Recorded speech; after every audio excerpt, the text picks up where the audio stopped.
आज राति सुत्नुभन्दा पहिला छातीमा हात राखेर एकपटक सोच्नुहोस्, म मरे भने मलाई यो समाजमा सम्झिएलान् कि नै?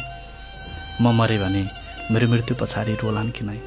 म मरे भने मेरो मृत्यु पर्यन्त पनि मलाई स्मृतिमा राख्नेहरू होलान् कि नै? एकपटक हामी आफैले पनि प्रश्न गर्नुपर्ने कुरा हो।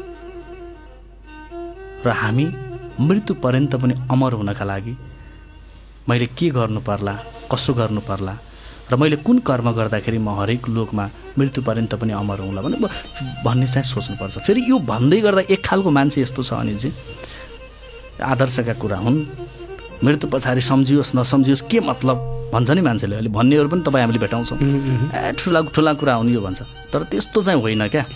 मलाई याद छ मैले देखेको छु हजुरबुबा हजुरआमा बाजे बराजुको गरेको सत्कर्मको फल अहिलेका नातिले कुकर्म गरे पनि त्यही सत्कर्मको फल प्राप्ति गरिरहेछ क्या। यो समाज यस्तो छ, तपाईँका पुर्खाले राम्रो गरे भने तपाईँले यहाँ नराम्रो